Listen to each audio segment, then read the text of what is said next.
Good morning प्यारे बच्चों। आज हम कक्षा 7 विषय हिंदी व्याकरण पाठ होगा 9, प्रकरण टॉपिक होगा हमारा विशेषण। आज हम इसके अंतर्गत पढ़ेंगे कि विशेषण किसे कहते हैं, विशेषण के कितने भाग होते हैं, विशेषण को किस प्रकार से पहचाना जाता है। तो सबसे पहले हम जब विशेषण की बात करते हैं तो हम इसकी परिभाषा पे देखेंगे कि विशेषण की परिभाषा संज्ञा या सर्वनाम की विशेषता बताने वाले शब्द विशेषण कहलाते हैं। यहां पर संज्ञा या सर्वनाम शब्दों की विशेषता बताने वाले शब्द को विशेषण कहते हैं। अब देखो संज्ञा क्या है। संज्ञा का शाब्दिक अर्थ होता है नाम, किसी का नाम संज्ञा है। और या मतलब अन्य सर्वनाम का अर्थ है, सर्व का अर्थ है सबके लिए और नाम का अर्थ है संज्ञा। ऐसे शब्द जो सबके लिए प्रयोग होते हैं, हर लिंग वचन काल पुरुष के कारण टूटते नहीं है, अलग अलग नहीं होते हैं। ठीक है, ऐसे शब्दों की बात हो रही है। सर्वनाम का दूसरा नाम है अव्यय शब्द। क्या है? अव्यय। अव्यय का शाब्दिक अर्थ है, देख लेंगे आप, अ का अर्थ है नहीं और बे का मतलब खर्च। तो ऐसे शब्द जो टूटते नहीं हैं, अलग अलग नहीं होते हैं, उन्हें हम अव्यय शब्द कहते हैं। वही शब्द क्या है? सर्वनाम शब्द है। ऐसे संज्ञा और सर्वनाम शब्द की जो विशेषता बताते हैं उन्हें विशेषण कहते हैं। उदाहरण के लिए जैसे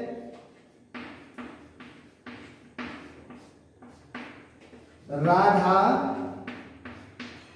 एक सुंदर लड़की है। अब यहां पे देखेंगे आप, राधा एक सुंदर लड़की है। तो राधा की विशेषता क्या, कौन बता रहा? सुंदर। राधा कैसी लड़की है? सुंदर लड़की। यही सुंदर क्या है यहाँ पे? विशेषण है। ठीक है, तो यहां पर जो जिसकी विशेषता बताई जाए, जो जिस कर्ता की विशेषता बताई जाए वही विशेषण है। अब हम बात करेंगे विशेष्य की। एक हुआ विशेषण, अब एक होता है विशेष्य। अब विशेष्य किसे कहते हैं उसको आप ध्यान से सुनेंगे। जिस संज्ञा या सर्वनाम शब्द की विशेषता बताई जाए, जिस संज्ञा या सर्वनाम शब्द की विशेषता बताई जाए उसे विशेष्य कहते हैं। जैसे उदाहरण के माध्यम से यहीं पे आप देख सकते हैं, इसी उदाहरण के द्वारा हम समझ सकते हैं क्योंकि ये ज्यादा अच्छा होगा। राधा एक सुंदर लड़की है। अब देखो राधा जो है, राधा एक सुंदर लड़की है। सुंदर राधा की क्या है? विशेषता है। ये हो गया हमारे पास विशेषण। राधा कर्ता जो होता है जिसकी विशेषता बताई जाए, जिसकी विशेषता बताई जाए वही विशेष्य है, जिसको हम कर्ता भी कह सकते हैं, इसको हम कर्ता भी कह सकते हैं। ठीक है, तो यही कर्ता क्या है? विशेष्य। यही कर्ता विशेष्य है जिसकी विशेषता बताई जाए, जिस व्यक्ति की, जिस वस्तु की, जिस स्थान की विशेषता बताई जाए वही विशेष्य है। तो कर्ता भी वही है, विशेष्य भी वही है, और जिसकी विशेषता बताई जाए, ठीक है, वो है विशेषण। ठीक है, यहां पे आप समझेंगे कि जिसकी विशेषता बताई जाती है वो विशेषण है, और जिसकी विशेषता जिसकी विशेषता बताई जाती है वो विशेष्य है, और जो जिसकी विशेषता जिससे हम प्रकट करते हैं वही विशेषण है। ओके, इससे आगे तक पढ़ेंगे हम कि विशेषण के कितने भेद होते हैं। अब बात करेंगे विशेषण की। विशेषण के भेद होते हैं 6। कितने भेद होते हैं? 6। विशेषण के 6 भेद होते हैं। नंबर 1 है गुणवाचक विशेषण। अब गुणवाचक विशेषण किसे कहते हैं? जो शब्द संज्ञा या सर्वनाम के गुण, दोष, दशा, अवस्था, रूप, रंग आदि की विशेषता बताते हैं उन्हें गुणवाचक विशेषण कहते हैं। कहने का मतलब है इसके नाम से पता चलता है जो व्यक्ति संज्ञा या सर्वनाम शब्दों के गुणों की विशेषता बताते हैं उन्हें गुणवाचक विशेषण कहते हैं। जैसे उदाहरण के लिए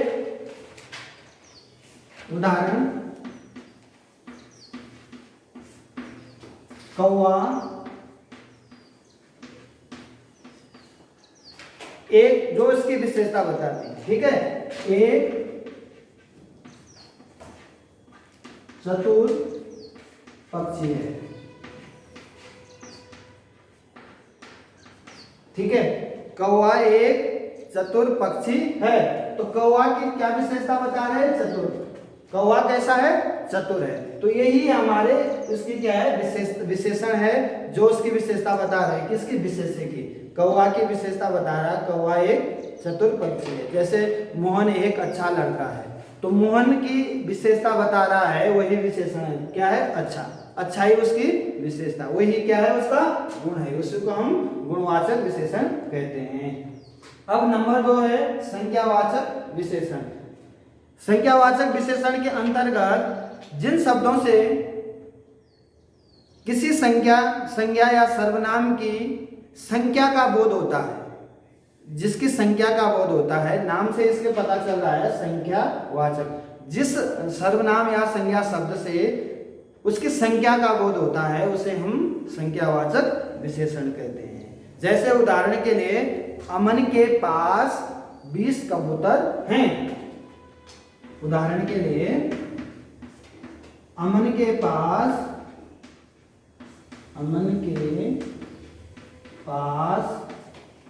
20 कबूतर हैं। 20 कबूतर हैं।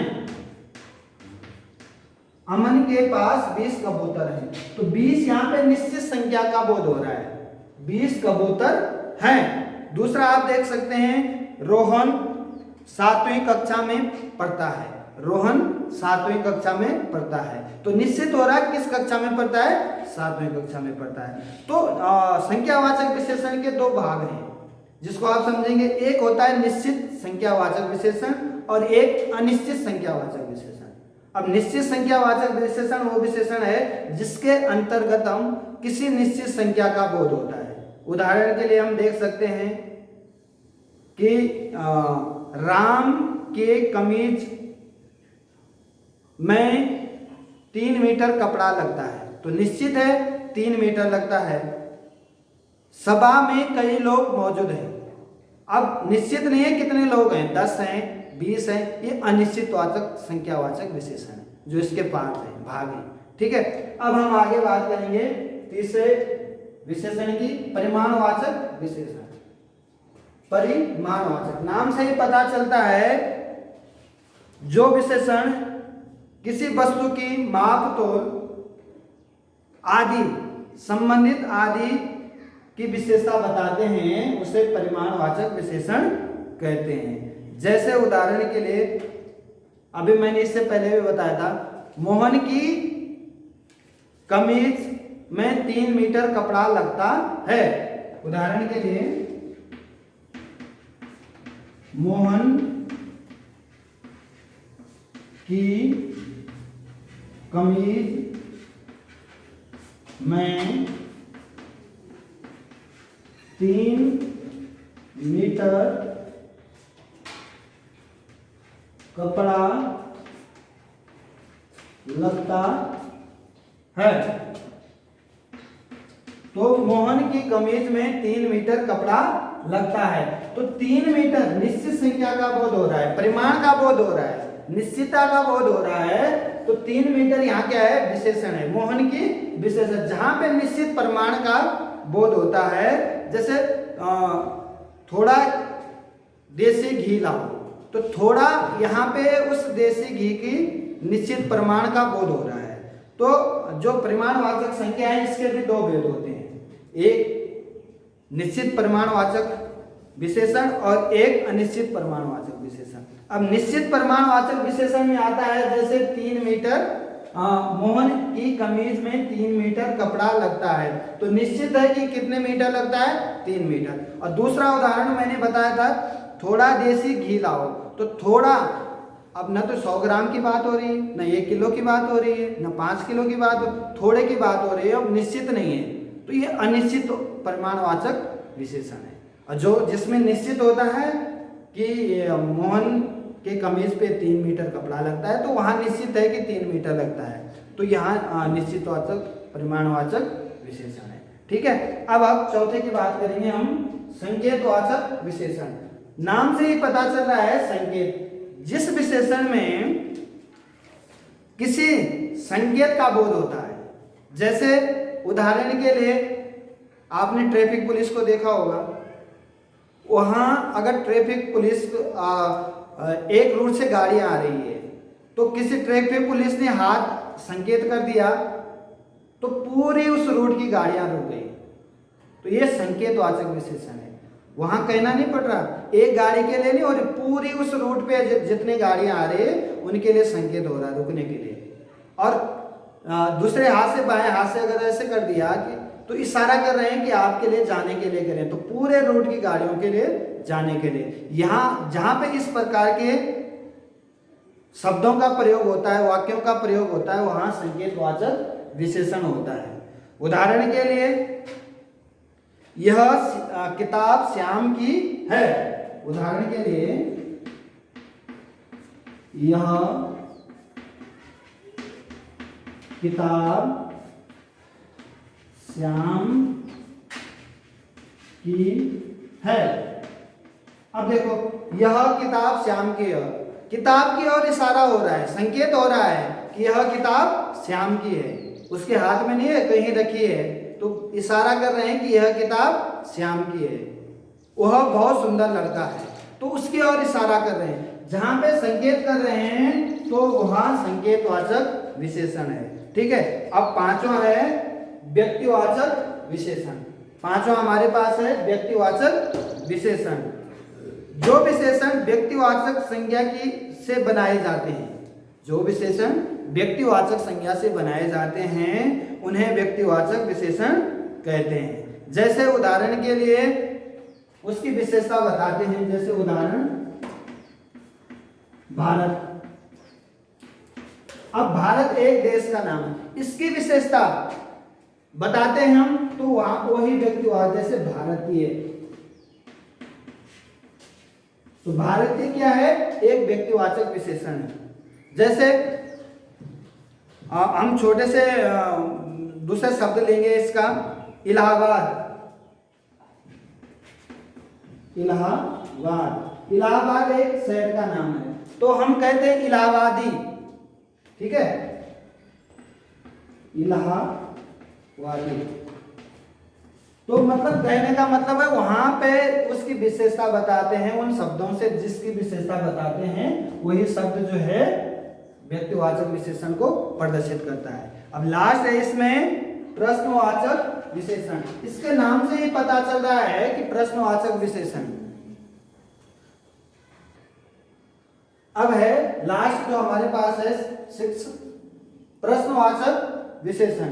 अब यहाँ पे इसके नाम से ही पता चलता है प्रश्नवाचक, जिन शब्दों के अंतर्गत, जिन संज्ञा या सर्वनाम शब्दों के अंतर्गत अंत में प्रश्नवाचक चिन्ह का बोध होता है, या उस वाक्य में, उस सेंटेंस में क्या, क्यों, कैसे, कब, किस लिए, इन शब्दों का प्रयोग होता है, वहां प्रश्नवाचक विशेषण होता है। जैसे उदाहरण के लिए,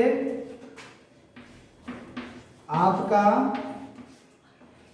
नाम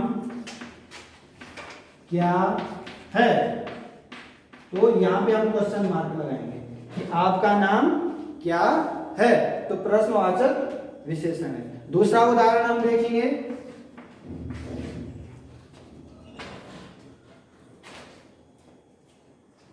कौन जाने वाला है, कौन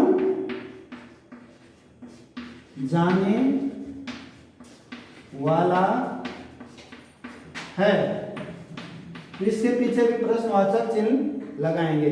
कौन जाने वाला है, तो कौन शब्द, क्या शब्द, जहां पर इनकी क्या, क्यों, कब, कैसे, किस लिए, ये 8 शब्द आते हैं, वहां पे प्रश्नवाचक विशेषण होता है, या जिन वाक्यों के अंत में प्रश्नवाचक चिन्ह आता है, वहां प्रश्नवाचक विशेषण होता है।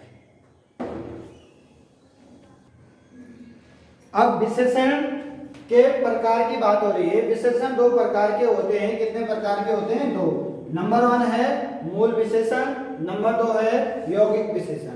अब मूल विशेषण किसे कहते हैं?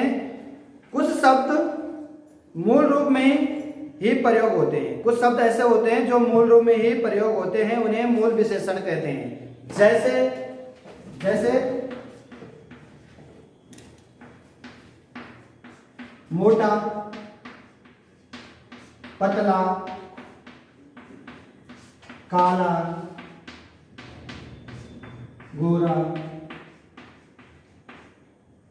आदि। ठीक है, तो इस प्रकार के जो विशेषण शब्द होते हैं उन्हें मूल विशेषण कहते हैं।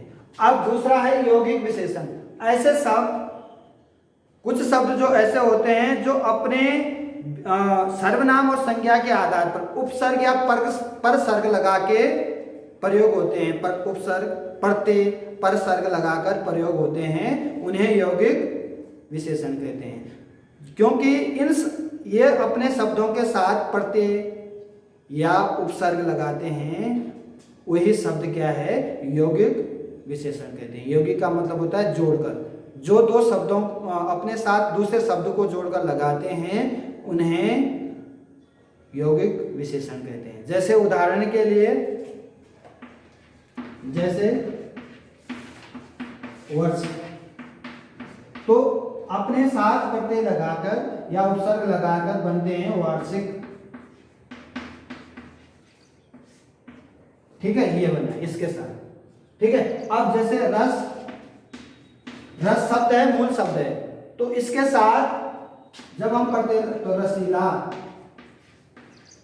तो इस प्रकार से अपने साथ प्रत्यय उपसर्ग लगाते हैं, उन शब्दों को यौगिक विशेषण कहते हैं। ओके, अब विशेषण की अवस्थाएं की बात करेंगे हम। विशेषण की 3 प्रमुख अवस्थाएं होती है। कितने होती है? 3। नंबर 1 मूलावस्था, नंबर 2 तुलनावस्था, नंबर 3 उत्तमा अवस्था।